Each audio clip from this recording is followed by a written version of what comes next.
Hey, what's up, everybody? This is Sara Grillo, and this is my September monthly update coming to you with answers to the questions that were asked of me about financial advisor marketing this month. So, by the way, if you haven't visited yet, join my newsletter list, saragrillo.com, and hopefully you'll be with me for my podcast, newsletters, blogs, and of course my monthly YouTube videos, which are very informative. This is the no BS version of life in the financial advisor world.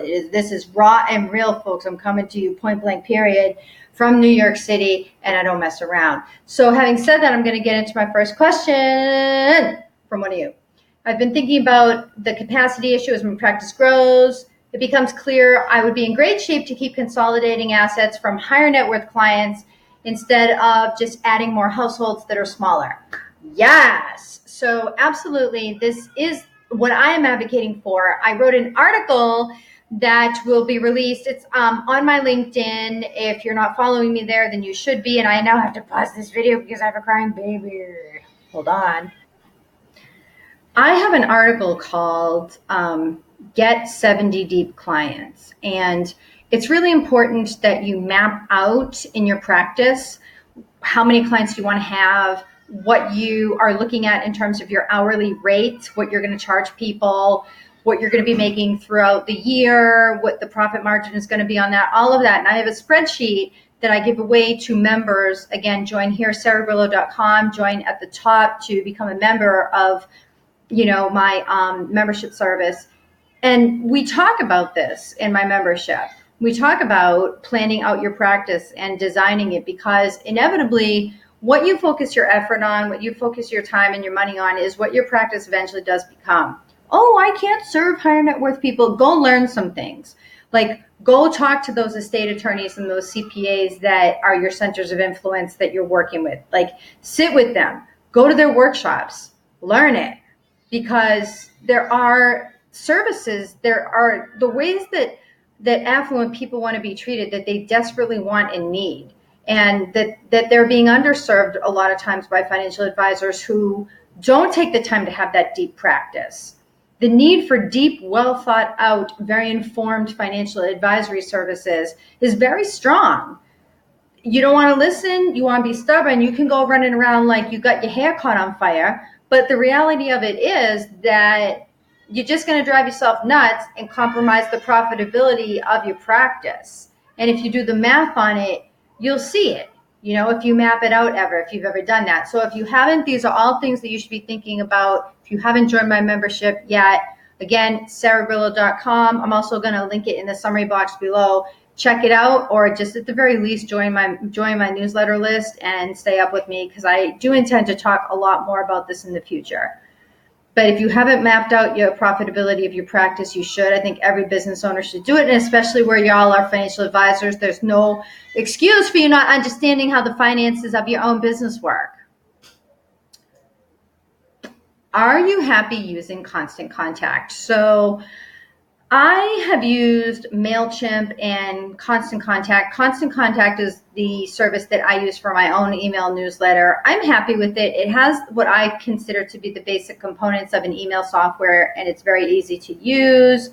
I like Constant Contact because it's very easy to navigate. MailChimp, not knocking MailChimp, but I've found that, in my opinion, it's maybe a little bit more complicated in that you have to set up different audiences, and then from those audiences you have to run campaigns on the specific audiences. And it's like, I just like Constant Contact because you could just input your contacts, then you can run campaigns, and then you pick whatever newsletter list you want to run in that campaign. So it's not like you have to specify an audience and then operate with that, like within that block, so to speak. I found that to be a little bit restrictive. I don't know quite why they set it up that way. Anyways, but I like Constant Contact. And if you're starting an email newsletter and you want to know what to do, then please go ahead and get in touch with me with your questions, and I'll add them to the docket for next month. But anyways, email newsletter marketing, by the way, is not dead. I have a lot of business that comes to me that way, and I've also had success for my clients using their email newsletters. people like to just kind of like say things that really have no meaning. And a lot of times the people that invent these like pseudo theories are themselves marketing people. So they're very good at saying these things. But the reality of it is this is bull. Email, newsletter, it is easier for Google to filter out spam, etc. But the point is, if you're doing this right, you won't get spammed out. Like you won't get filtered out. Are you getting people to opt in on your list, or are you just randomly snagging their email addresses and not really asking them for permission? It's bad to do anyways. I mean, it's not like people don't do it, but it's not the best practice. Are you using boring headlines? Are you using certain spam trigger words in the subject line of your email newsletter? Are you including really thoughtful, well thought out content that's going to make people want to save you to their safe list? Or are you kind of being promotional and being boring and spamming them?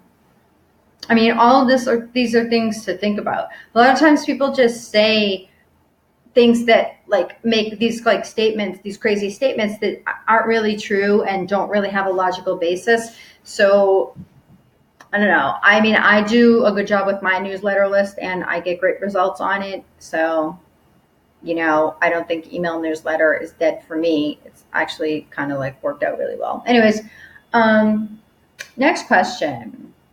I've been using LinkedIn as a tool to promote our unique value proposition and send a connection invite with a recruiting theme and get plenty of connections. And when I follow up, I get crickets. I wonder how many actually read the connection message or why they are connecting. So that's great. Sometimes people will connect with you because this hat is so tight. I just got this hat. Do you all like my hat? Anyways, sometimes people will accept your connection request without really reading it to see who you are. But I think a lot of times when people accept your connection request as a financial advisor, when you're sending them out to people, I think it's because people think that they may want and be interested in you at some point in the future, but maybe just not now. I'll give you an example.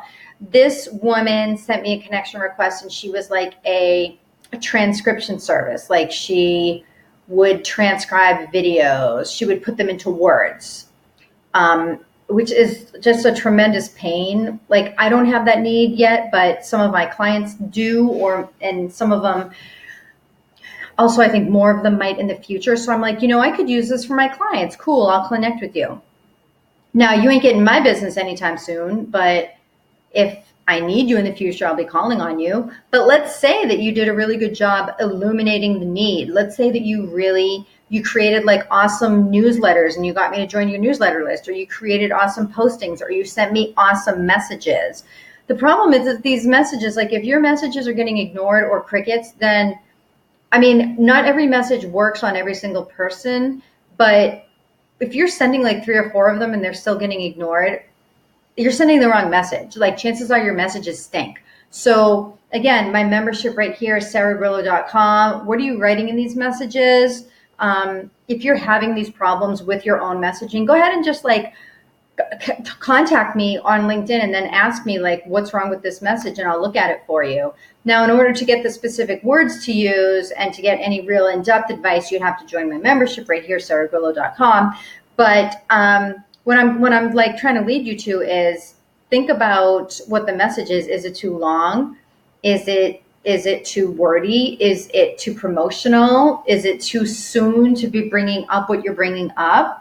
All of these things, like people don't understand that social media really is like a virtual cocktail party. It's almost like you entering a room and saying to somebody, hey, I just met you. Do you want to get married? Like that's the equivalent, the like business equivalent of what a lot of people are doing on social media. And it doesn't make any sense if you really think about it. But yet people feel like, well, I'm busy. I don't have time to think about this. I just have to get leads. And this is a business website, so people should expect to be promoted and be pitched to. It's like nobody likes that. You know what I'm saying? So don't be some of the spam and the noise. Get the right messaging down. If you don't know how to do it, don't waste your time. Consult with a professional like me who has programs and save yourself a lot of time doing this. But like I said, also there's a lot of garbage out there too. I'm sorry. This hat hurts so much that I cannot possibly even wear this hat anymore. It is really killing me. I'm sorry. I just had to loosen it up. Oh, that is so much better. Oh my God. Gosh, oh my goodness. Anyways, And if you're curious, like about why they are connecting with you, why don't you actually just ask the person? Like today, I had this situation where there was this one woman that had kind of said, like, I'm interested in joining this membership you have. And yeah, I'm like going to do it. Just send me the stuff. I'm going to sign up later this week. Okay. Well, then like 2 weeks passed. She hasn't signed up. So I email her and I'm like, I sent her a LinkedIn message and I'm like, I'm not even going to pretend to be a mind reader. Where do you stand with your thoughts on joining my membership? I just said that.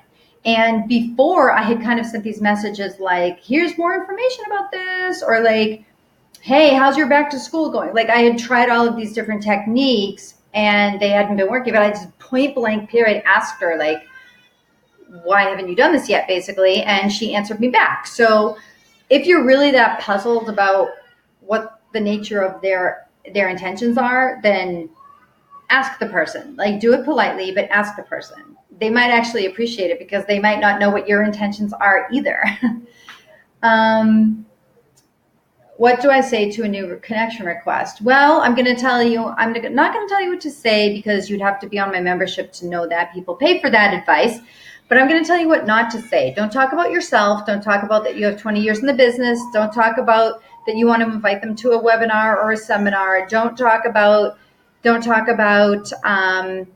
that you work with business owners and like you know, want to just set up a meeting and can we go have coffee? Don't do that. They don't know you.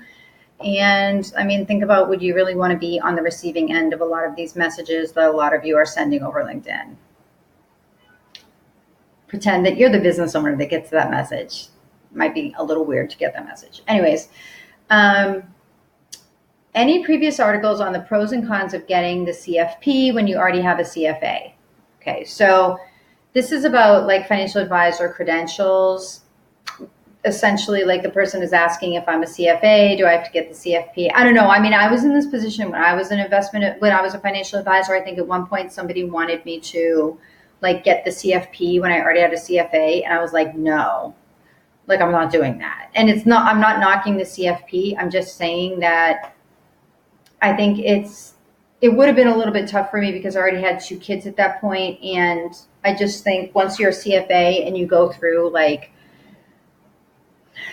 the treacherous monstrosity that the CFA process is, like, I just was not down for getting another designation. I was really not down for it.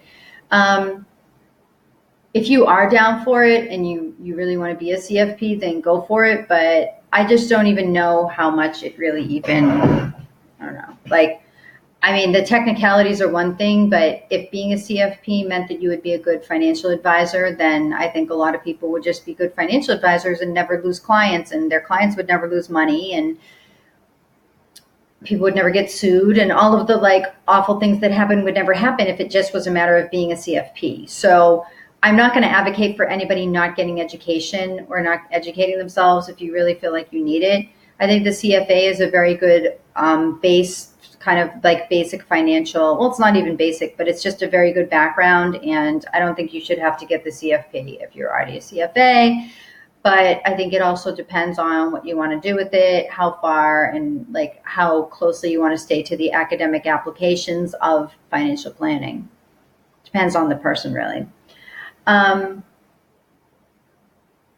Keep in mind, too, that the designations matter less than your ability to understand and communicate with the other person. I think altogether in the industry, there's way too much of an emphasis on designations, and there's not enough of an emphasis on listening, being able to shut up, being able to not be in love with the sound of your own voice, being able to understand people emotionally and relate to them, being able to focus, being able to understand the person within the context of their life. All of those things, all of these understandings, I think are very powerful. And sometimes people get so like put blinders on and just think, oh, well, I have these credentials, I'm qualified.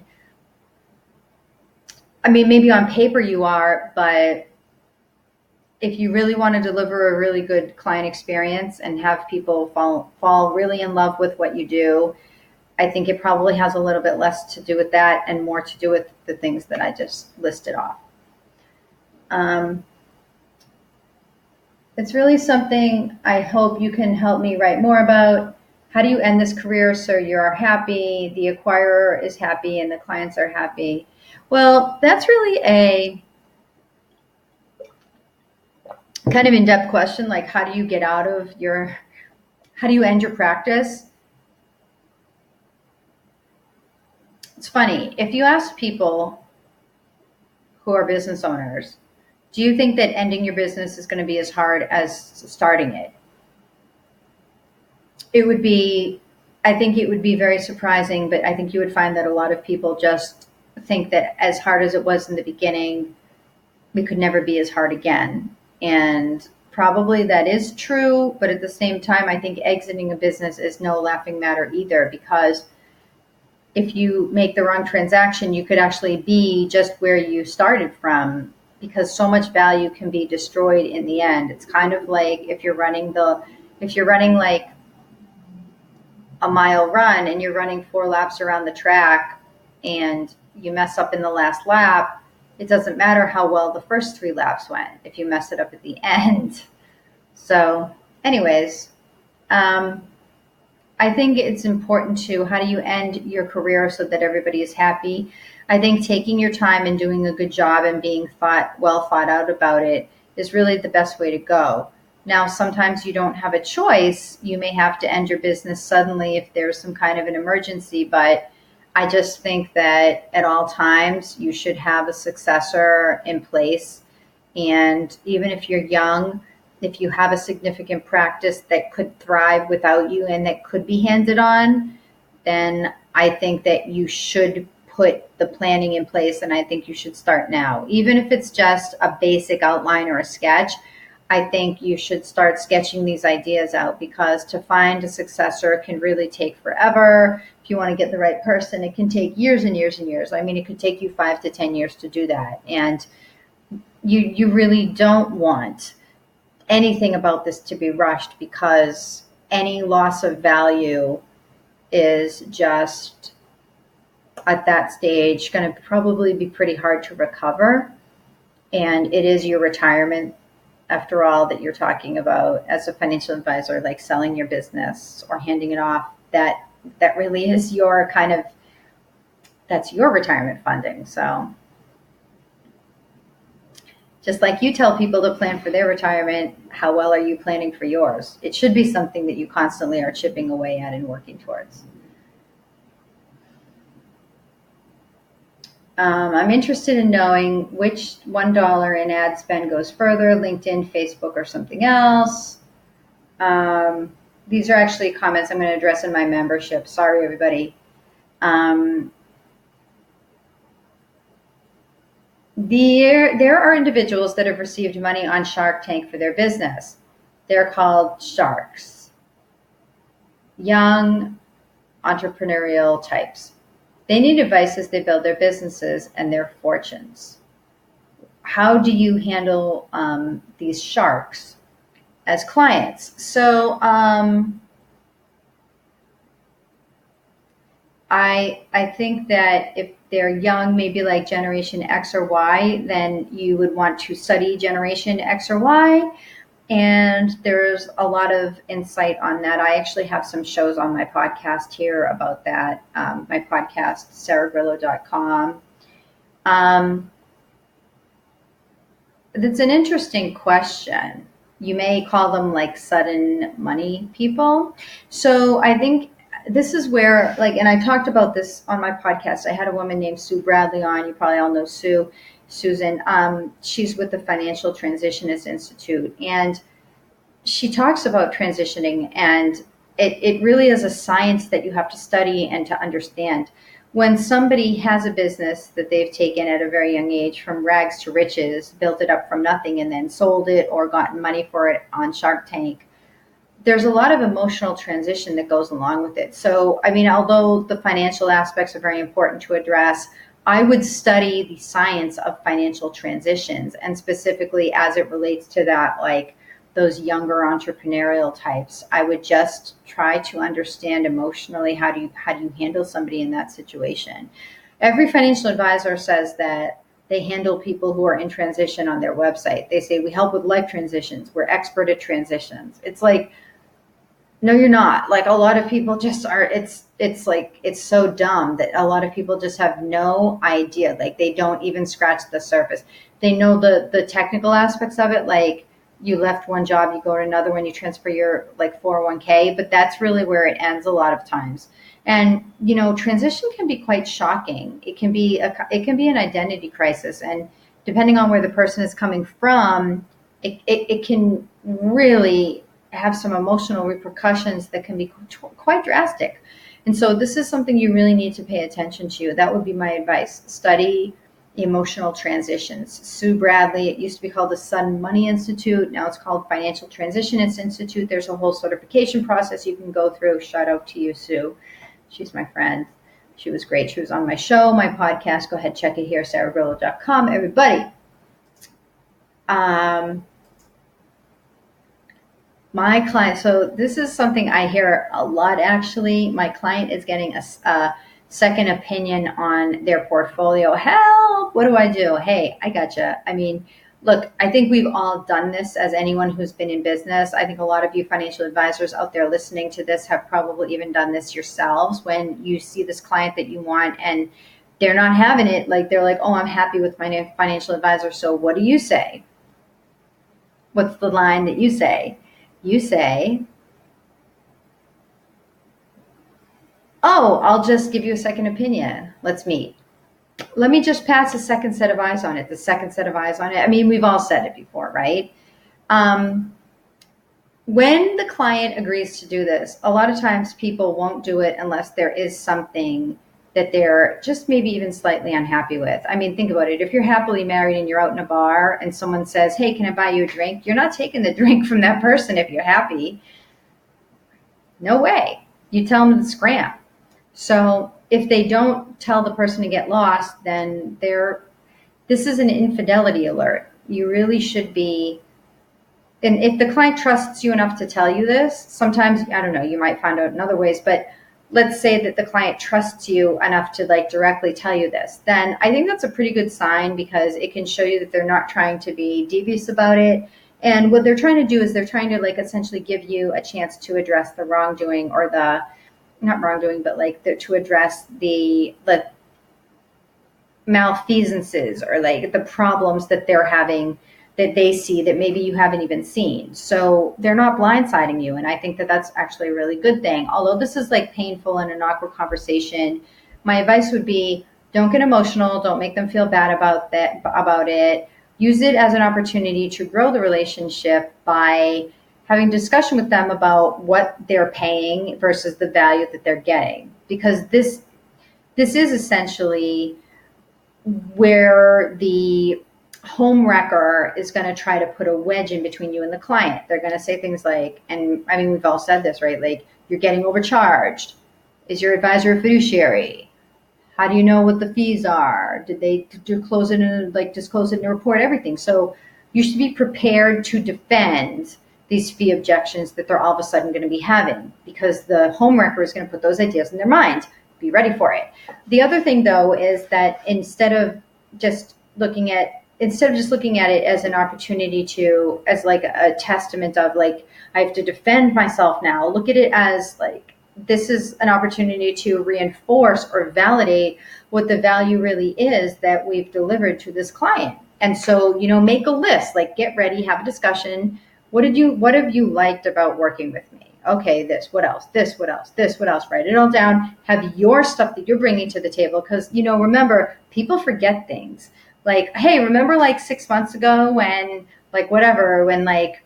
you lost your job and I didn't judge you. I just helped you to would take that withdrawal out of your account. And I was like so astute about it. And I got you the money right away. Like whatever it is, be ready with your own stuff to remind them of it and have that be a long list because, you really are getting one shot at this. If you take it the wrong way, like if you take a hard line, like, well, it's not our policy to do this and this and that. And I mean, policies are policies. You may not be able to change them, but still you can't be like all legalistic about it. You can't be all like kind of formal about it. You gotta look at it like this is a human being. What there's some kind of emotion that isn't right with them towards you, and you have to fix it. So be empathetic, listen to them, ask them questions, and then shut up and listen to them talk. Hard to do, I know. Anyways, okay, so here I am again, just going to conclude this video. Thank you everybody for watching. I am Sara Grillo. My website is here, saragrillo.com, and I hope that all of you will at least join my newsletter list. I have a great membership. You can pick it up right here. Join now, $35 a month, $35 a month. It's a $100 sign-up fee. Now, obviously, the cost is not going to kill you. If you cannot afford this, then that is actually an even deeper reason why you should join my membership, because in this membership, I'm going to teach you how to get new clients, mostly using the internet. And $35 is not too much for any financial advisor out there to afford. Don't even try to give me that excuse. If you can't afford it, then I suggest that you take up an outside business interest to afford to do it, like pushing a broom around and sweeping, or becoming a janitor, or like tutoring somebody in Spanish, or walking dogs, or do something, but get the $35 a month. This is like the last $35 that you have. I would spend it on me, because I have a great product. I'm always there for my clients on this. And, I provide great content. It's great stuff. And in addition, you get like a monthly private webinar with me. It's just incredible value for what you would be paying. So I hope that I will see you all there on my membership, saragrillo.com. Click join now right here, and let's go. Okay, everybody, see you next time. Bye.